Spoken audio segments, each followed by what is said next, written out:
নমস্কার বন্ধুরা, কেমন আছেন সবাই? আশা করি সবাই খুব ভালো আছেন। আমি সর্বাণী। আমার বই পড়ুন বইকে ভালোবাসুন চ্যানেলের আজকের নিবেদন লেখক বিভূতিভূষণ বন্দ্যোপাধ্যায়ের লেখা একটি ছোট গল্প নিষ্ফলা। শুনতে থাকুন। নিষ্ফলা। মর এগিয়ে আসতে দেখো না, দূর হ দূর হ। ও মা, আমি কোথায় যাব? কে যে ঘরে আসতে চায়? ছে ছে ছে, ধর্মকর্ম সব গেল বলে ও ভালো মানুষের মেয়ে। এমনি করে কি লোককে পাগল করতে হয়? বেলা বেশি নয়, 8টা হইবে প্রায়। বৈশাখ মাস, বেশ রৌদ্র উঠিয়াছে। পাশের বাড়ির গৃহিণী আহ্নিক করিতে বসিয়াছেন তাহার পূজার ঘরে। পূজার ঘরটি ত্রিতলে। সেইখানে বাড়ির দুষ্টু কুকুরটি দরজায় আসিয়া উঁকি মারিল। নামাবলিতে সর্বাঙ্গ ঢাকিয়া ছোট একটি আরসি দেখিয়া নাকের উপর তিলক কাটিতে কাটিতে কুকুরের মুখ দর্শন করিয়া তিনি শিহরিয়া উঠিলেন।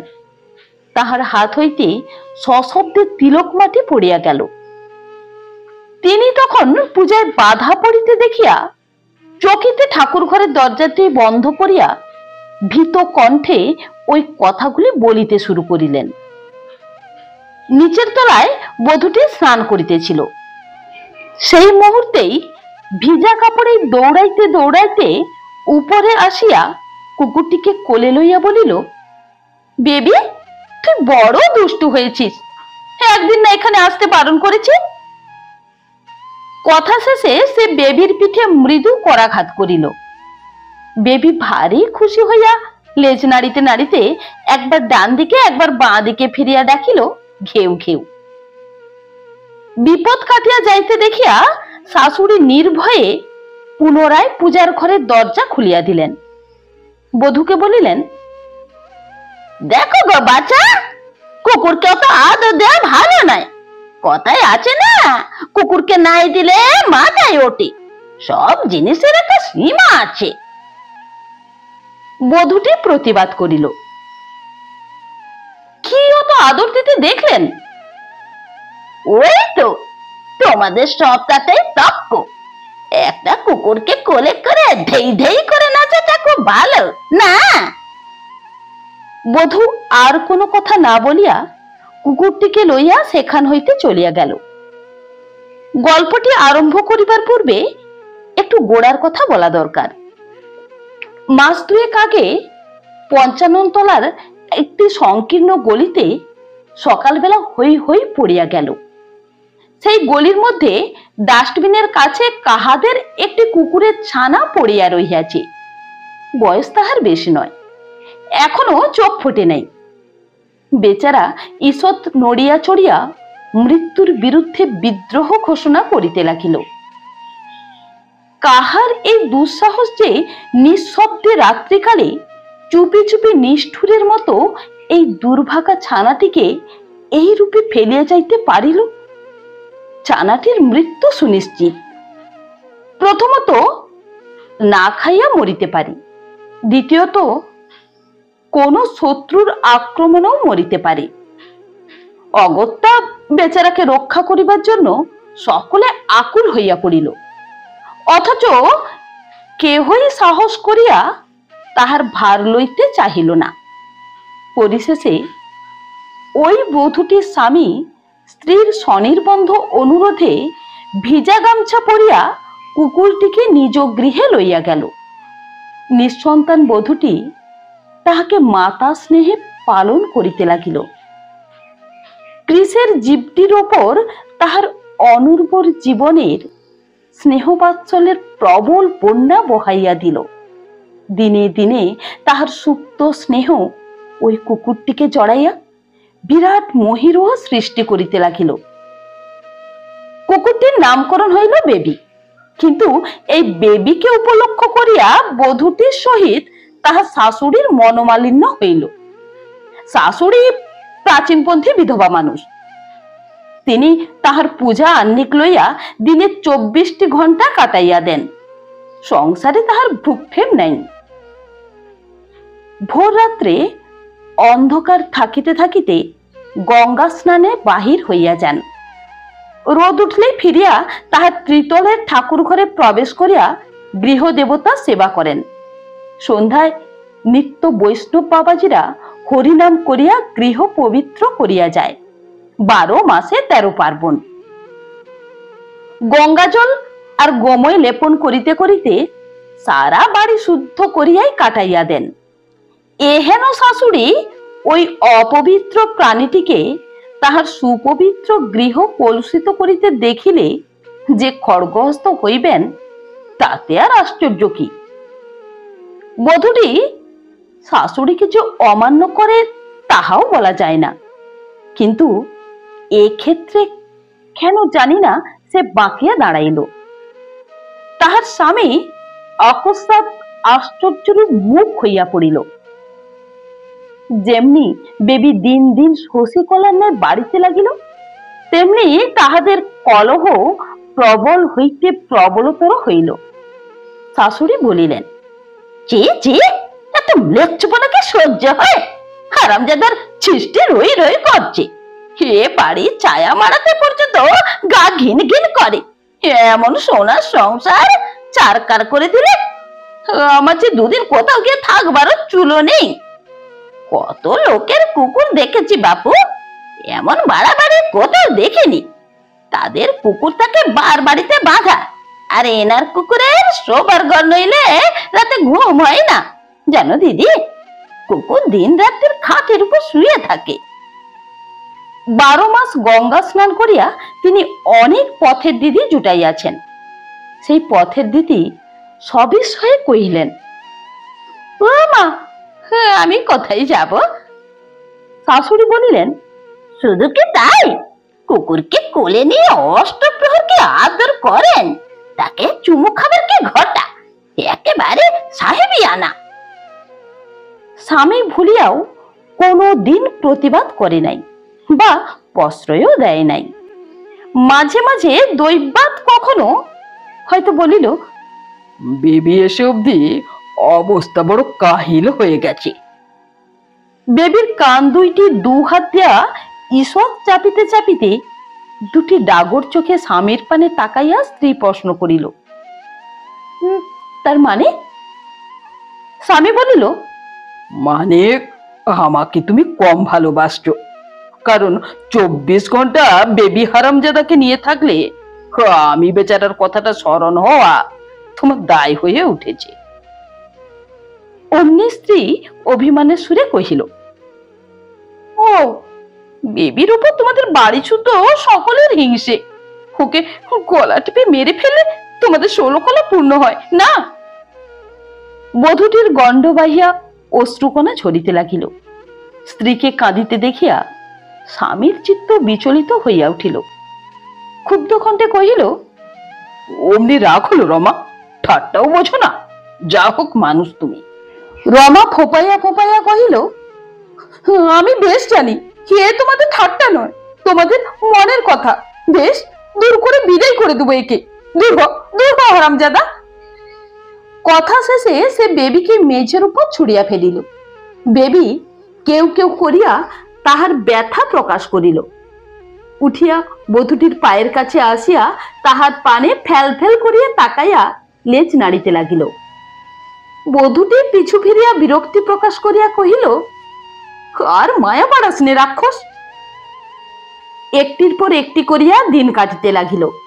বেবির সেবা যত্নে ত্রুটি হইল না। 2 বেলা মাংস রাঁধিয়া তাহাকে দেওয়া হইত।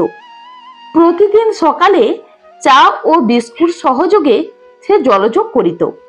তাহার নানা রকমের জামা তৈয়ারি হইল।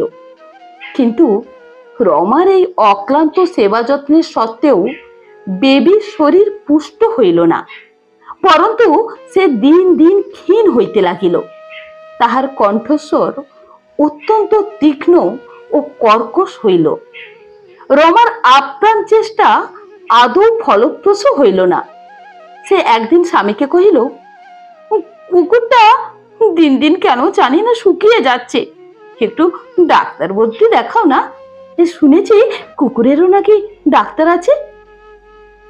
স্বামী কহিল, কুকুর পোষা যদি অত শখ, তাহলে এক কাজ করো না, কি? ওটাকে দূর করে দাও। আমি একটা ভালো বিলিতি কুকুর এনে দিচ্ছি, সেটা মানুষ করো। রমা অভিমান করিয়া কহিল, তার মানে তোমরা সবাই ওর শত্রু? স্বাস্থ্য কি সকলে সমান হয়? কিন্তু ওর স্বাস্থ্য বদলাবে না, ওর জাতটা মনে রেখো। ছেলে যদি কুৎসিত কুরূপ হয়, কোনো মা বাপ তাকে প্রাণ ধরে দূর করে দিতে পারে গো? তাহার এই চরম আঘাত পাইয়াও স্বামী হ হ করিয়া হাসিল, বলিল,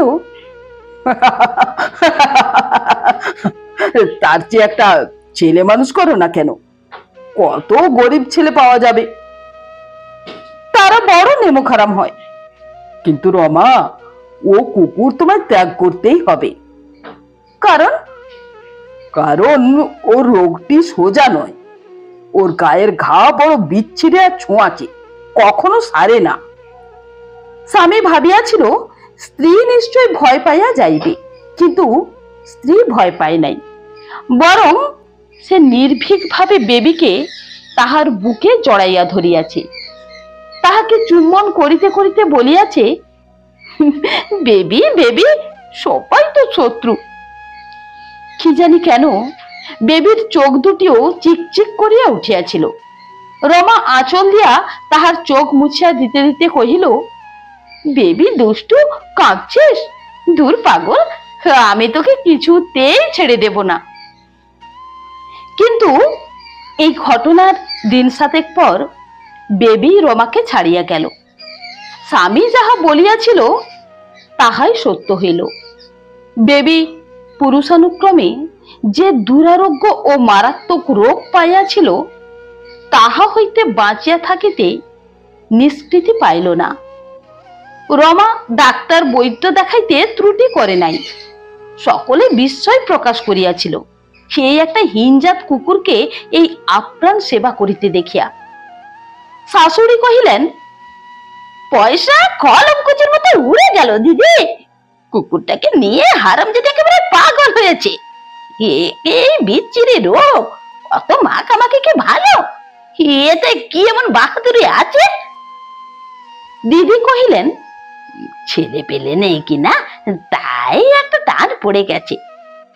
শাশুড়ি বলিলেন, ছেলে পেলে হবার বয়স যেন কেটে গেছে, এ তো সবে 26 বছর বয়স, আমার ভোঁদা হয়েছিল 21 বছর বয়সে।